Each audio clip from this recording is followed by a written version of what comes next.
로마서 8장 23절부터 30절 같이 보겠습니다. 그뿐 아니라 또한 우리 곧 성령의 처음 익은 열매를 받은 우리까지도 속으로 탄식하여 양자될 것 곧 몸의 속량을 기다리느니라. 우리가 소망으로 구원을 얻었음에 보이는 소망이 아니니 보는 것을 누가 바라리요. 만일 우리가 보지 못하는 것을 바라면 참음으로 기다릴지니라. 이와 같이 성령도 우리의 연약함을 도우시나니 우리는 마땅히 기도할 바를 알지 못하나 오직 성령이 말할 수 없는 탄식으로 우리를 위하여 친히 간구하시느니라. 마음을 살피시는 이가 성령의 생각을 하시나니 이는 성령이 하나님의 뜻대로 성도를 위하여 간구하심이니라. 우리가 알거니와 하나님을 사랑하는 자 곧 그의 뜻대로 부르심을 입은 자들에게는 모든 것이 합력하여 선을 이루느니라. 하나님이 미리 하신 자들을 또한 그들의 형상을 본받게 하기 위하여 미리 정하셨으니 이는 그로 많은 형제 중에서 만아들이 되게 하려 하심이니라. 또 미리 정하신 그들을 또한 부르시고 부르신 그들을 또한 의롭다 하시고 의롭다 하신 그들을 또한 영화롭게 하셨느니라. 아멘.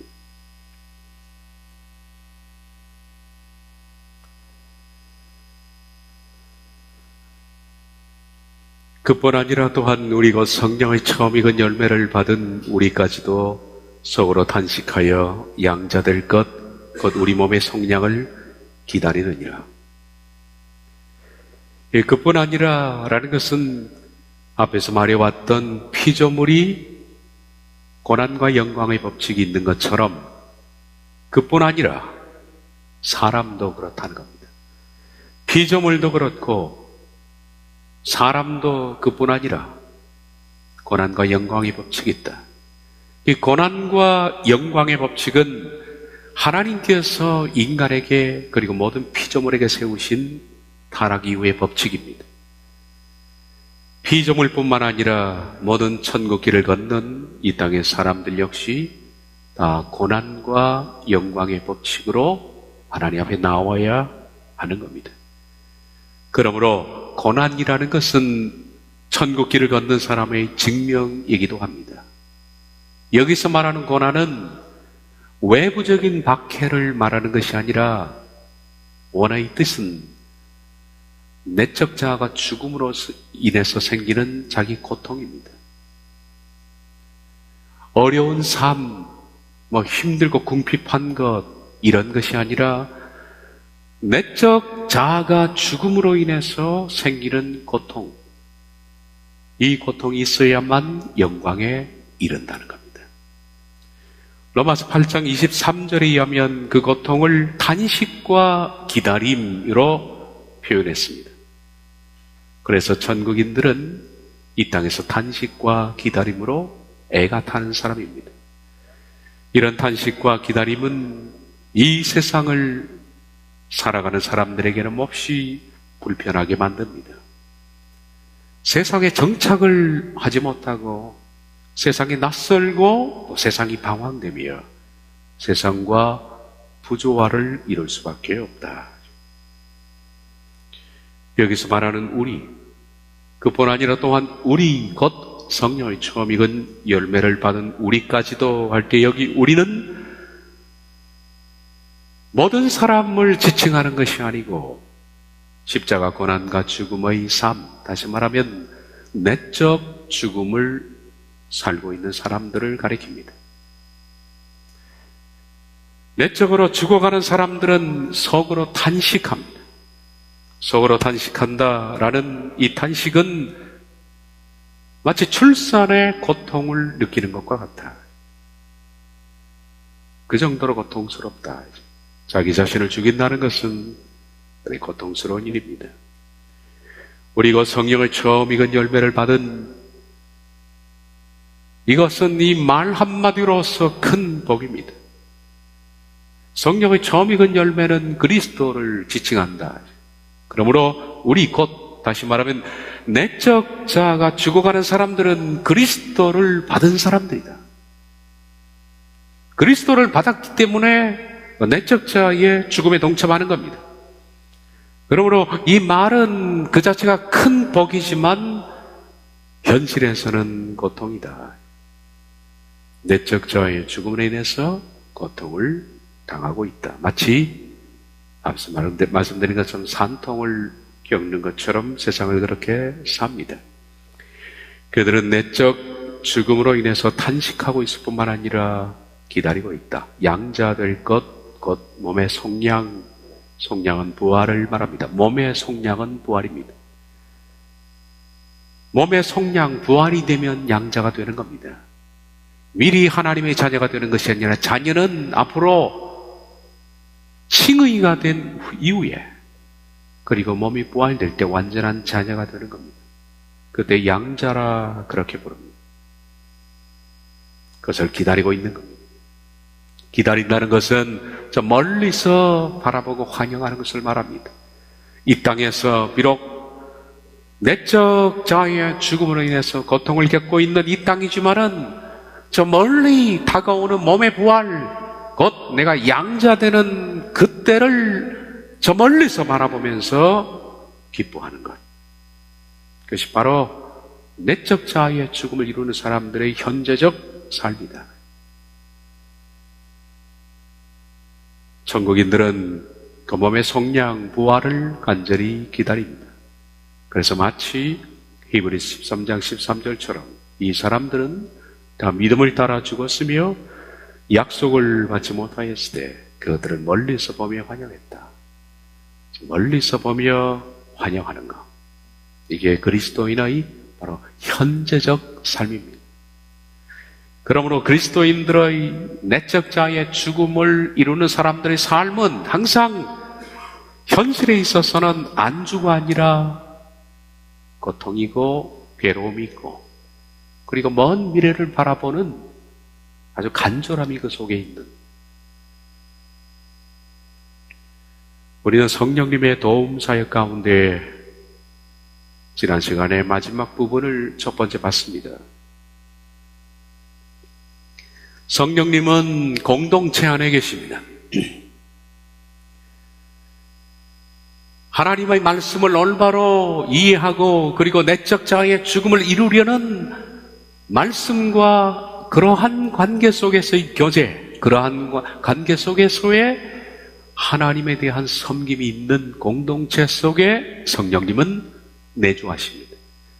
그리고 그 공동체 사람들을 성령님은 바꾸시기를 원합니다.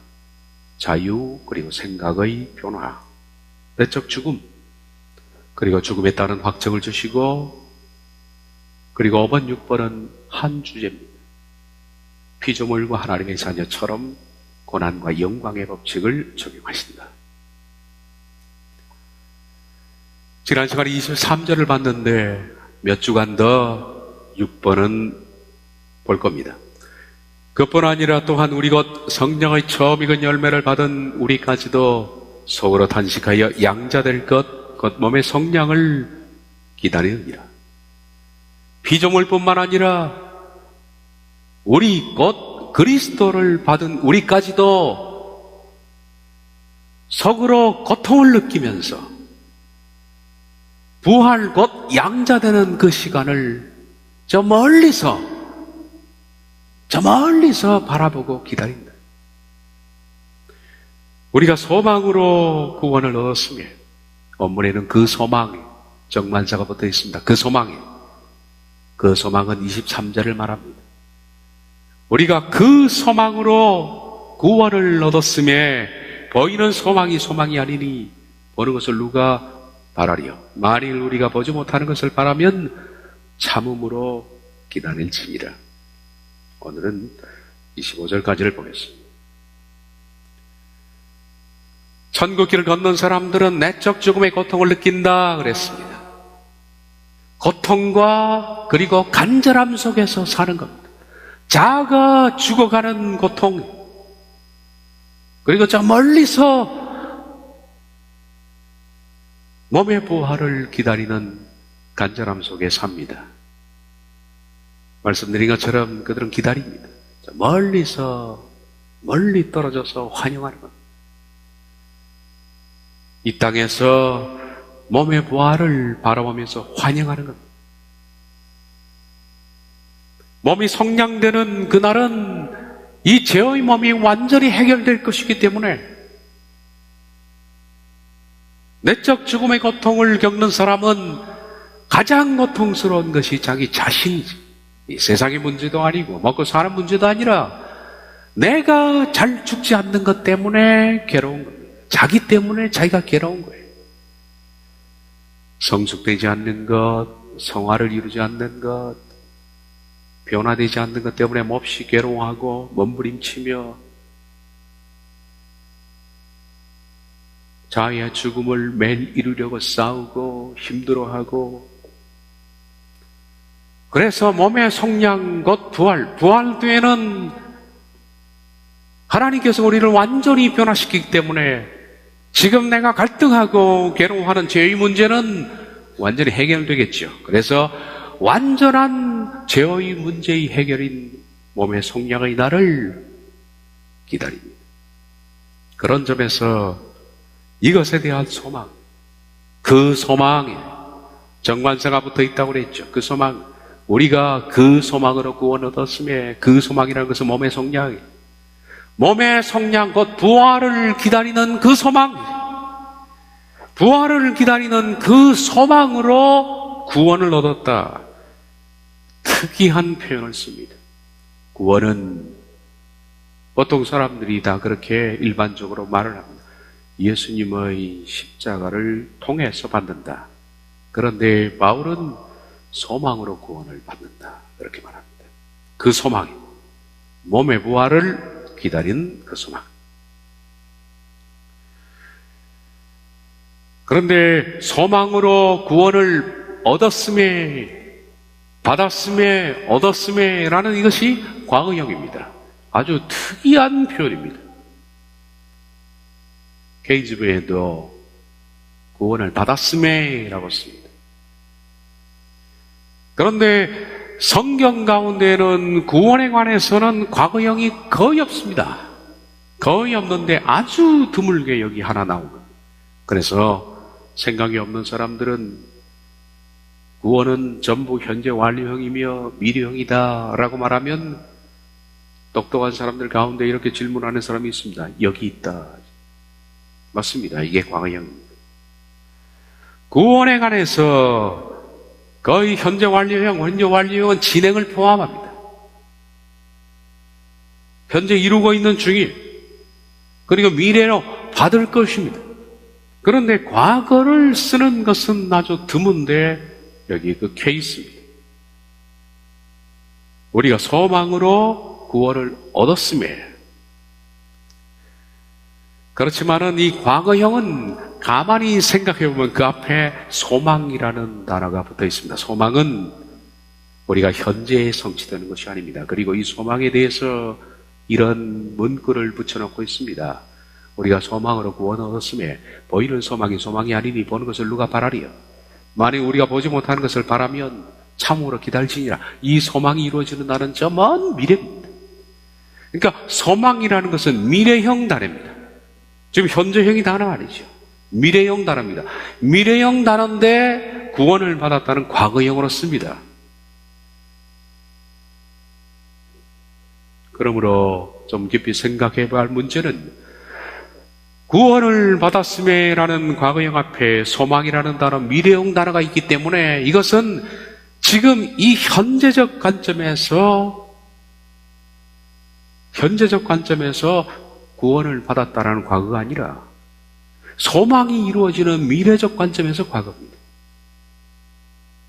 미래의 관점, 소망이 이루어지는, 다시 말하면 그 소망, 몸의 부활이 일어나는 그때, 그 소망이 이루어지는 그때에 돌아보니까 구원을 받은 거예요. 과거형. 그렇게 해석이 됩니다. 그러므로 지금 현재로서는 구원을 받았음에라는 미래형이 됩니다. 이것이 복잡한 얘기지만 지적해야 할 부분이기 때문에 저 말씀을 드립니다. 앞으로 그러므로 이 말씀의 뜻은, 우리가 소망으로 구원 얻었음이라는 것은 장차 우리 몸이 다 부활해서 우리 속의 죄성이 완전히 해결되는 그날이 오면 우린 그 시점에서 과거를 돌아보면서 이렇게 말할 겁니다. 그 소망으로 구원을 얻었구나. 그 뜻입니다. 그 소망으로 구원을 얻었구나.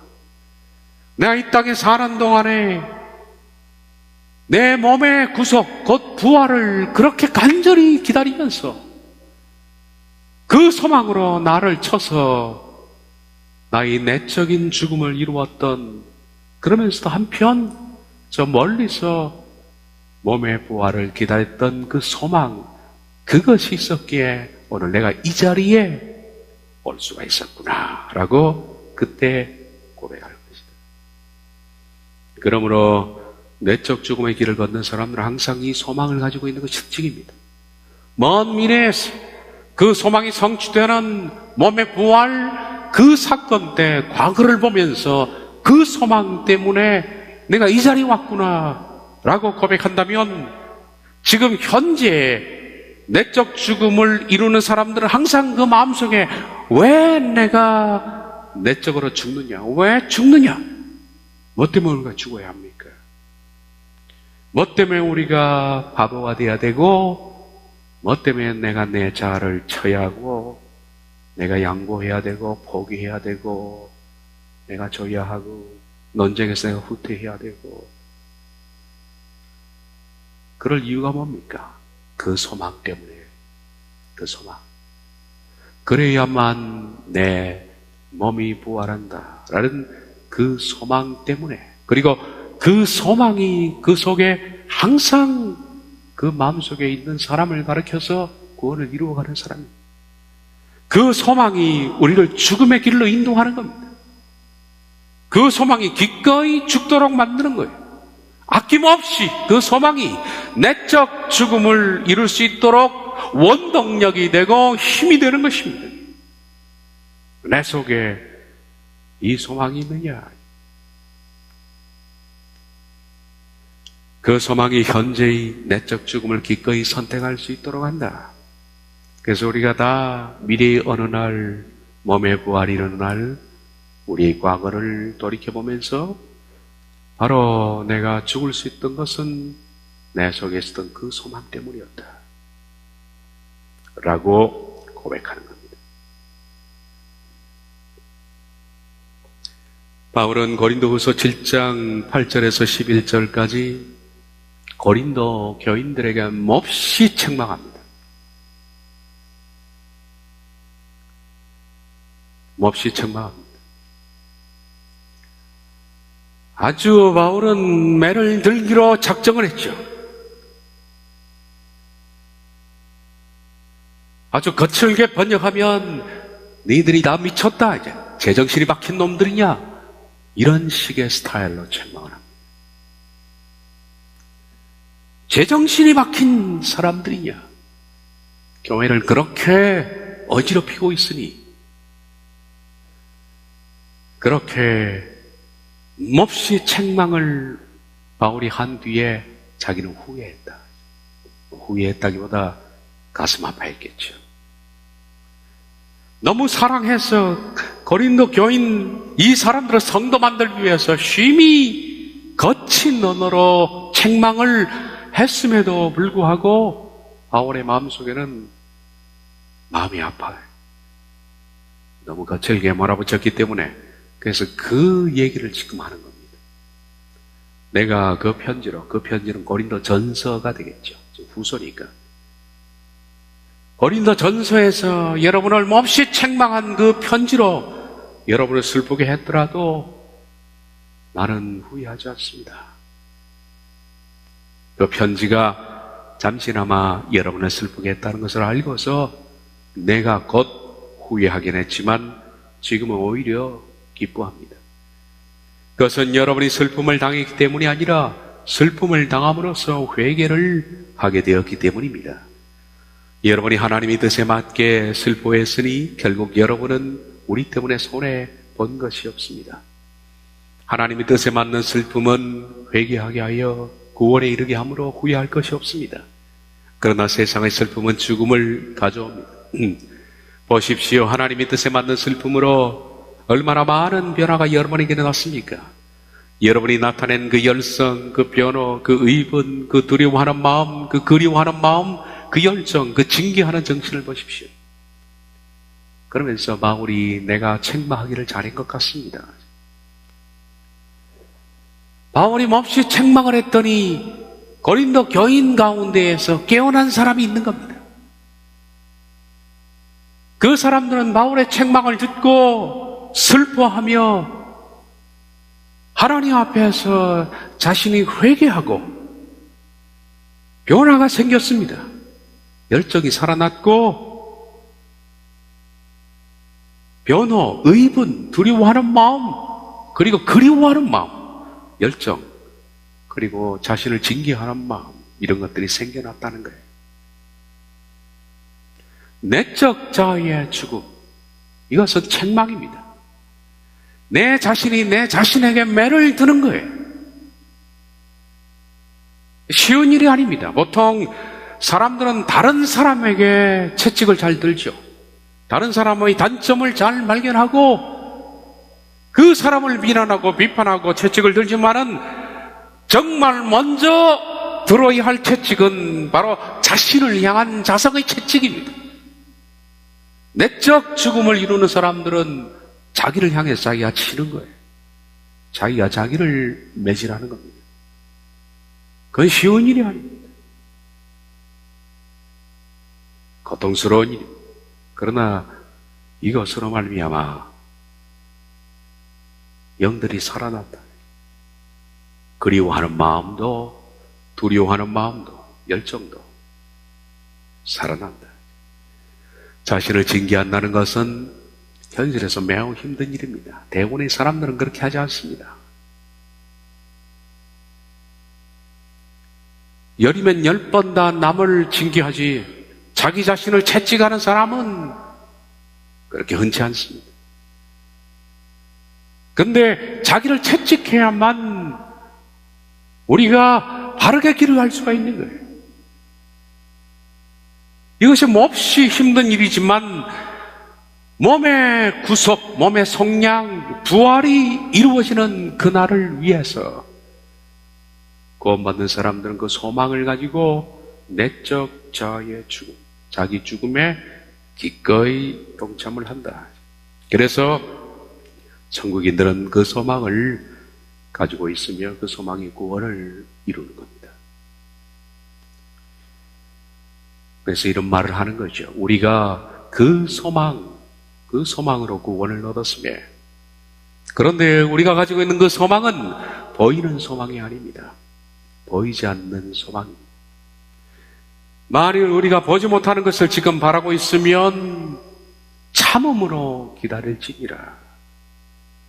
그러므로 그 소망, 몸의 구석은 보이는 것이 아니라, 보이는 소망은 이 땅의 소망을 말하는데, 그 소망은 자기를 채찍하고 자기를 죽인다고 해서 이 땅에서 뭔가 쥐는 것이 아닙니다.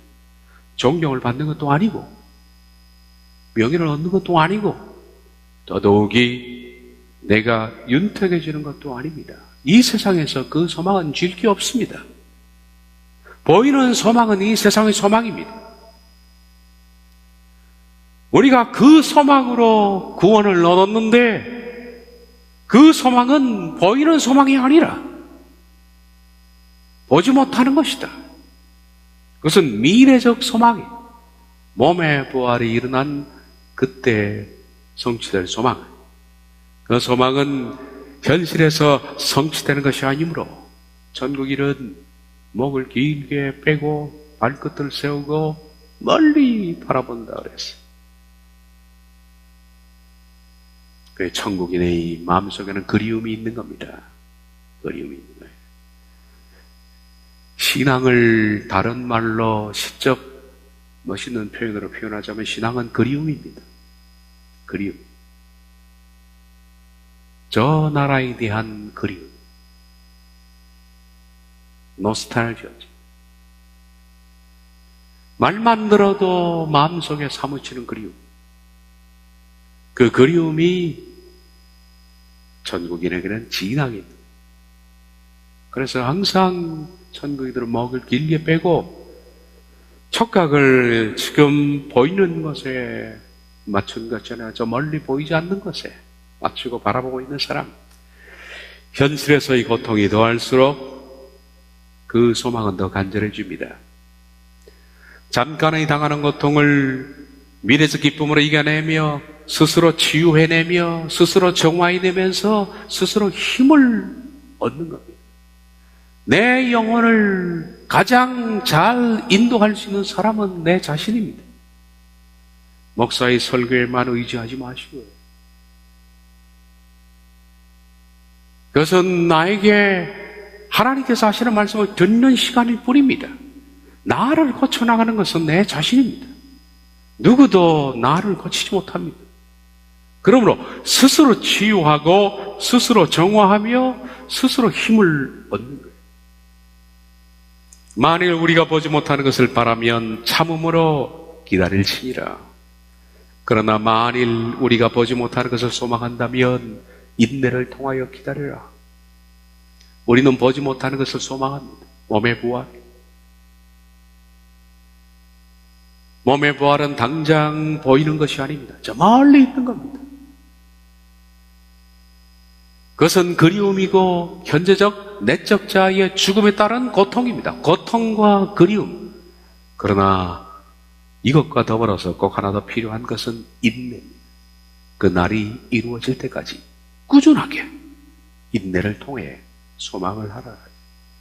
인내라는 히포몬에는, 히포는 어디 아래라는 뜻이고, 매노라는 동사는 어디에 남아있는 것, 그 자리에 남아있는 것, 그리고 견뎌내는 것, 이런 뜻입니다. 사전에 보면 이것은 하나님께서, 이것이 희는 하나님입니다. 하나님이 우리의 삶 가운데 허락하신, 하나님이 우리에게 주신, 얼라슨 할당하신 이런 뜻인데, 정확히 번역하면 그분이 우리의 삶 속에 할당해 주신 여러 가지 상황들 아래서 끝까지 머물러 있는 것. 이것이 바로 인내라는 단어입니다. 하나님께서 우리에게 할당한 우리 삶의 고난이 있습니다. 말씀드린 것처럼 피조물도 모든 그리스도인도 고난과 영광의 법칙이 있기 때문에 고난을 피하고서 영광을 받을 사람은 없습니다. 그러므로 각자의 삶 속에 자신에게 주어진 고난이라는 그분이 할당하신 것이 있는 겁니다. 이 할당하신 고난이 우리에게 챌린지, 이 도전해 올 때, 그것이 우리에게 다가올 때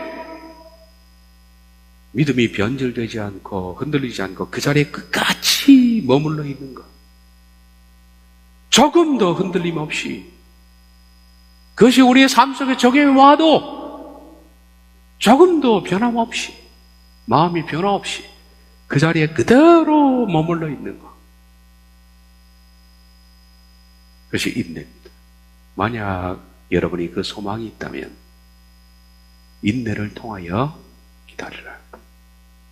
천국인들은 그 소망 때문에 말씀을 신뢰하는 그 자리에서 벗어나지 않고 머물러 있게 됩니다. 오히려 굳건한 소망을 가지고. 이것은 그러므로 전투입니다. 내적 자아의 죽음은 전투, 사투입니다. 그런데 이까지만 보면 이런 전쟁을 우리에게 어떻게 치르라고 그러십니까? 어떻게 이 엄청난 전쟁을 우리에게 치르라고 그러십니까? 라고 푸념할 수도 있는데, 지금부터 이어지는 말씀은 하나님은 결코 우리 홀로 그 전쟁을 치르라고 내팽개친 것이 아닙니다. 그 전쟁을 하고자 하는 사람을 돕는 분을 붙여주셨는데 바로 성령님입니다. 그래서 6번째가 성령님이 도우시는 겁니다. 내적 전쟁을 치르는 사람은 반드시 성령님의 도움을 받게 되어 있습니다. 겪게 되어 있습니다. 우린 연약하기 때문에 다 연약합니다. 인간입니다.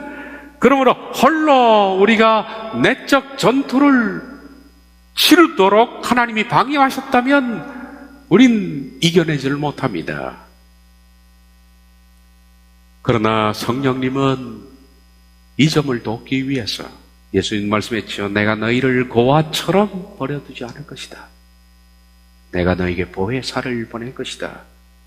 보혜사는 변호사 그리고 조력자입니다. 시스턴스, 조력자입니다. 내가 너희로 하여금 내적 전투를 치를 때 서포트를 보내주겠다. 잘 보십시오. 보혜사는 주관자가 아니라 서포트. 그 보혜사를 보내주겠다. 그 보혜사가 성령님이 내적 전투를 치르는 자를 도울 것이다 라고 말합니다. 로마서 8장 26절 이어지는 말씀입니다. 이와 같이 성령도 우리의 연약함을 도우시나니 우리는 마땅히 기도할 바를 알지 못하나 오직 성령이 말할 수 없는 탄식으로 우리를 위해서 친히 간구하시느니라. 말씀드린 것처럼 여기 우리라는 로마서 8장의 단어는 교회에 다니는 사람이 모두가 우리가 아닙니다. 여기서 우리는 로마서 8장에서 계속 이어진 말씀입니다. 십자가 고난과 죽음의 삶, 내적 죽음을 사는 삶, 그리고 몸의 구속, 그 부활을 기다리면서 그 소망으로 이 세상을 산통을 겪으면서 저 멀리를 바라보고 기다리는 사람들, 그 사람을 가리켜서 우리라고 부릅니다. 그런 우리를 성령도 돕는다. 성령이 도우신다. 몸의 구속의 소망을 기다린 자들인데 이런 사람을 성령이 어떻게 돕느냐 하면 로마서 8장 26절에서는 세 가지로 돕는다. 첫째, 연약함을 도우신다. 두 번째, 말할 수 없는 탄식으로 함께 하신다. 세 번째, 우리를 위해서 친히 간구하신다. 성령님이 그런 사람을 도우시는 겁니다.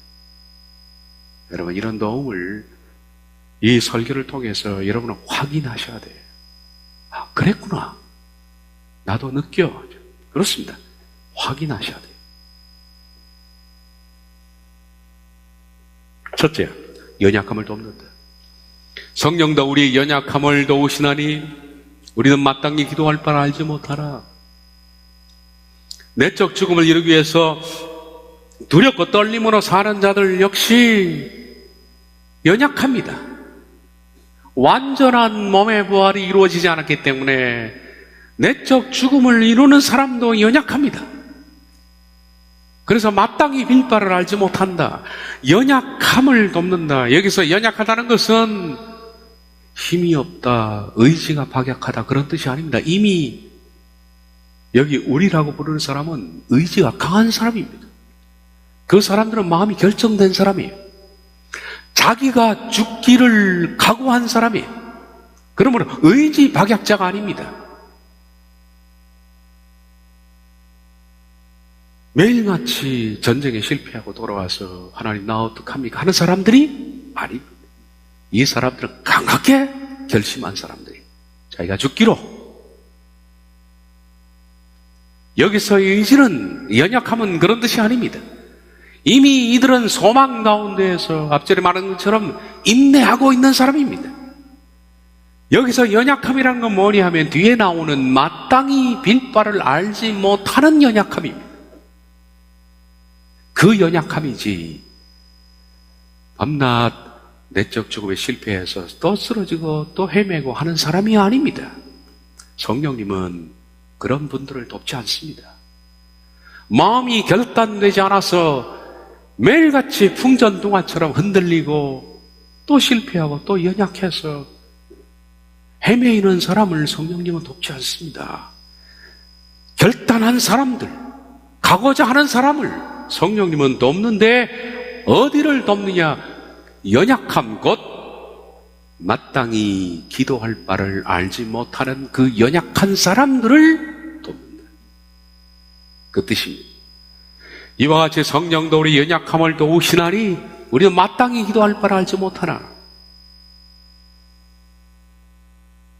마땅히 기도할 바를 알지 못하는 연약함.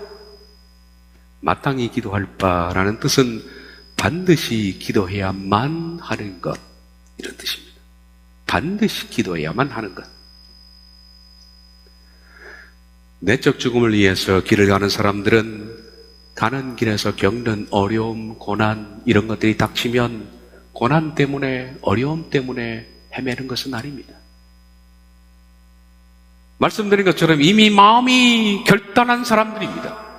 어떤 상황 속에서도 죽음을 택하기로 결심한 사람들이죠.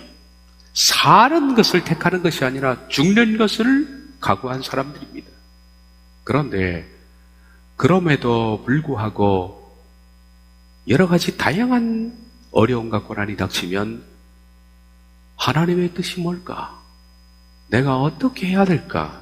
이 점을 잘 모르기도 합니다.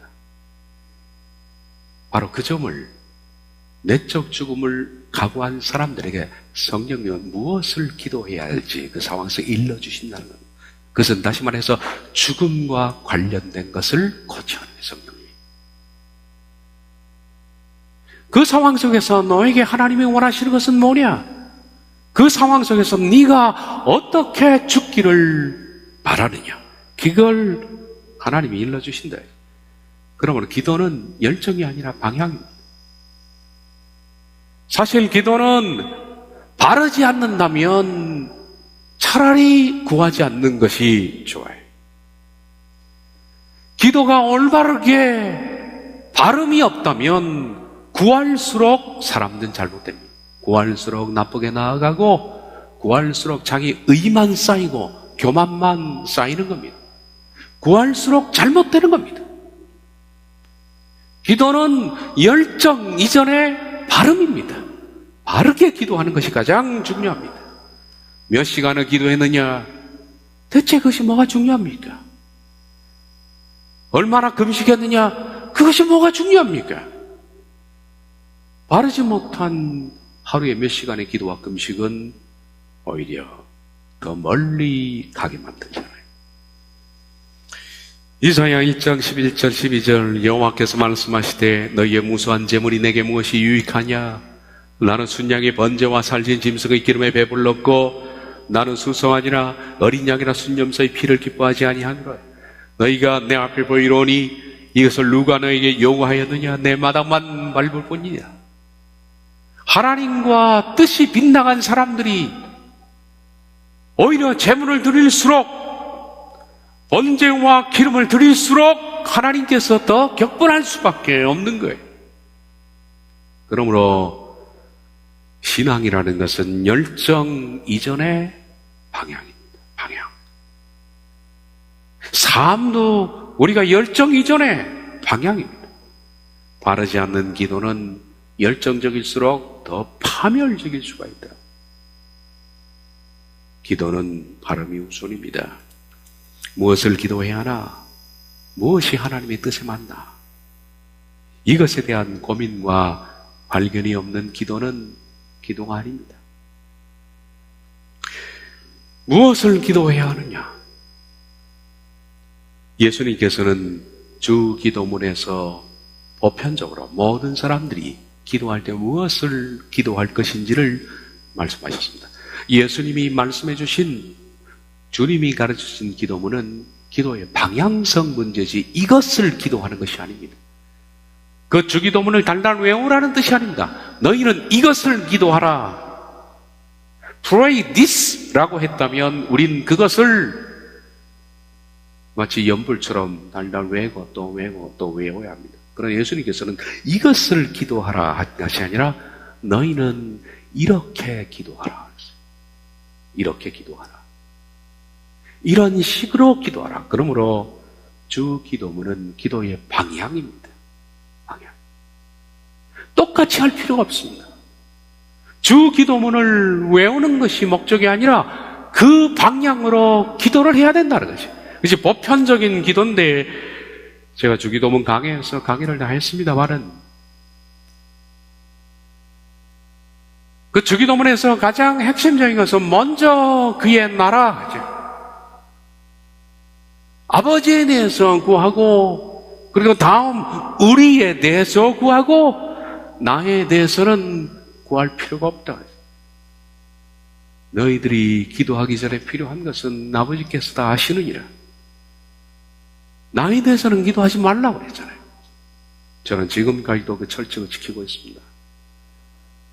저는 저에 대해서 거의 기도를 하지 않습니다. 그렇게 말씀하셨기 때문에. 이 보편적인 기도의 방향성이 중요합니다. 그런데 이것 외에 전국인들이 내적 죽음의 고통을 겪으면서 몸의 부활을 기다리며 멀리서 환영하면서 이 맞지 않는 이 세상의 옷을 입고 천국길을 가는 그때 갖가지 다양한 상황들이 그에게 닥쳐옵니다. 그때마다 우리들은 무엇을 기도해야 할지, 기도를 놓칠 수가 있다. 무엇을 기도해야 될까? 이런 상황 속에 하나님, 제가 무엇을 기도해야만 하나님의 뜻에 맞습니까? 그것이 바로 우리의 연약함입니다. 그걸 성령님이 돕는다. 마땅히 빌바를 알지 못하는 사람에게 이것을 기도하도록 돕는다. 이게 얼마나 중요합니까, 여러분? 성령 하나님은 우리가 바른 방향으로 가도록 그 길로 가이드 하시는 거예요. 그 길을 가는 것은 우리인데, 잘못 샛길로 접어들 때 우리를 틀어서 그 길로 가게 하시는 것은 성령님이고, 방향을 일러주시는 것은 그분이며, 그 길을 가는 것은 우리의 몫입니다. 성령님의 도움이 없다면 우리들은 바르게 기도를 못합니다. 그러므로 오늘 이 말씀에 의지해서 우리가 그런 상황에 직면했을 때, 하나님, 이 상황 속에 내가 무엇을 기도해야 될까요? 라고 묻는다면 내적 죽음을 이룬 사람에게는 반드시 성령님이 무엇을 기도하라고 말씀하십니다. 두 번째, 성령님이 뭘 돕느냐 하면 말할 수 없는 탄식으로 돕습니다. 오직 성령이 말할 수 없는 탄식으로, 말할 수 없는 이라는 것은 말로 표현하지 않는, 그 성령님이 우리 귀에 대고 말씀하는 그게 아니고 말로 표현하지 않고 그냥 한숨, 이 탄식으로서 도우신다. 성령님은 내적 죽음을 이루어가는 자들에게 말이 아닌 탄식으로 함께 하십니다. 탄식은 안타까움의 표시인데, 성령님은 내적으로 죽어가는 사람들에게 안타까움을 표시합니다. 성령님의 탄식 속에는 그 사람을 향한 사랑, 자비, 긍휼, 위로가 함축되어 있습니다. 그러므로 내적 죽음을 이루어가는 사람은 성령님의 깊은 사랑, 탄식하신다는 건 그를 향한 사랑, 성령님의 자비, 긍휼, 위로, 이런 것들이 우리 곁에서 힘을 내라,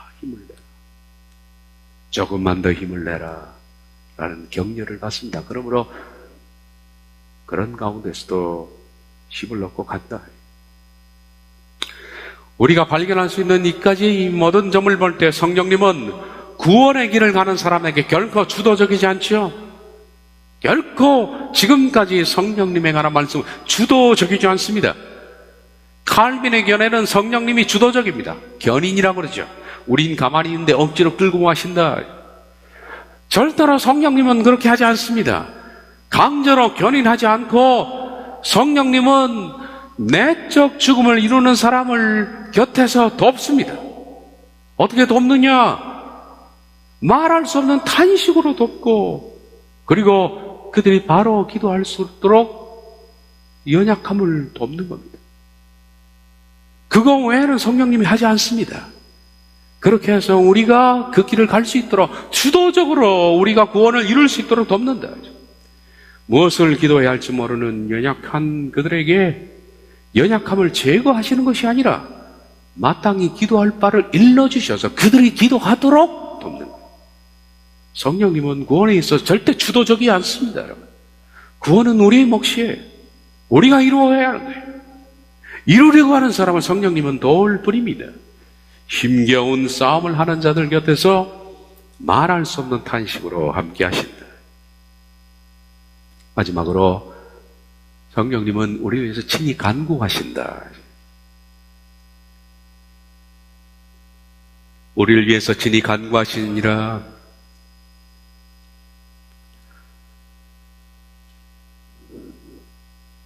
이 간구하신다는 이 말은 중재하신다라는 말입니다. intercede는 가운데 끼어든다는 말이죠. intercede는 개입하다라는 뜻입니다. 두 사람 사이에 개입하느니라. 성령님은 우리를 위해서 중재하시기라. 두 사람이 서로 싸웠는데 사람이 끼어들어서 서로 중재시키는 것, 중재입니다. 중재는 중보와 다릅니다. 중보라는 단어는 메스테스라는 단어가 있습니다. 이건 다른 단어입니다. 성령님은 그러므로 중보자가 아니라 중재자입니다. 성령님은 중재자이십니다. 중보자는 예수님밖에 안 계십니다. 이 뜻을 제가 설명해요. 중보는 예수님을 지칭하는 말입니다. 중보라는 것은 하나님과 우리 사이에 범죄로 멀어진 이 사이를 예수님이 이 땅에 오셔서 우리가 구원의 길을 가서 하나님과 화목할 수 있도록 구속을 이루어 놓으신 것. 구속으로서 하나님과 우리 사이에 길을 열어놨잖아요. 담을 터놓은 거예요. 그 일을 하신 것을 중보라 그렇게 부릅니다. 그러므로 중보는 하나님과 우리 사이에 벽이 막힌 죄의 문제에 대한 해결에 사용되는 말이 중보입니다. 따라서 우리와 하나님 사이에 죄의 문제를 해결하신 분은 오직 예수님밖에 없기 때문에 예수님만이 중보자이십니다. 종종 중보기도라는 단어를 지금까지 잘못 써왔는데 그것은 옳지 않습니다. 왜냐하면 내가 다른 사람과 하나님 사이에 어떻게 죄의 문제에 해결을 할 수가 있단 말입니까? 오만한 일이죠. 그러므로 중보기도라는 것은 죄 해결 기도인데 아닙니다. 성령님도 중보자가 아니십니다. 성령님은 오직 중보자는 예수님이, 성령님은 중재자이십니다. 중재자이십니다. 중재자라는 것은 예수님께서 중보로 이루어 놓으신 하나님과 우리 사이의 구속의 문제, 이 구속의 문제를 우리가 받아들이도록 돕고, 그리고 우리가 두렵고 떨림으로 구원의 길을 갈 수 있도록 우리에게 서포트 하시는 그런 점에 있어서 중재자이십니다. 그 성령님은 중보하신 예수님을 중재하시는 분입니다. 그렇게 오셨다.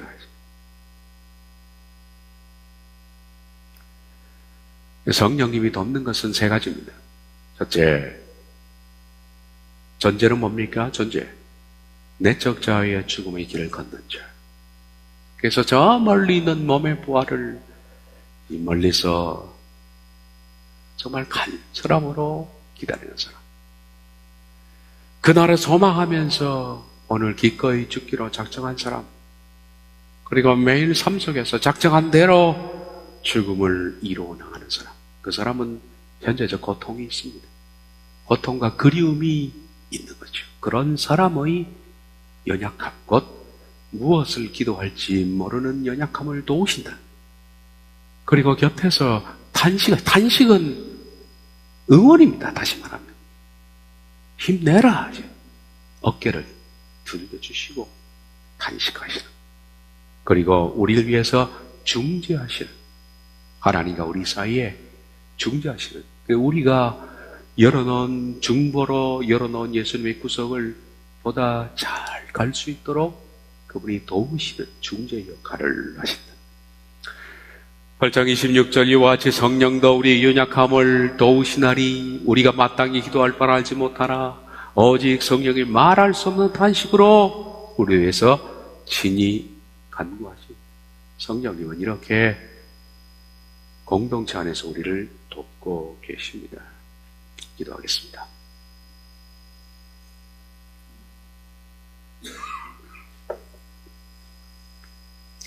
하나님이여, 내 마음이 확정되고 확정되었습니다.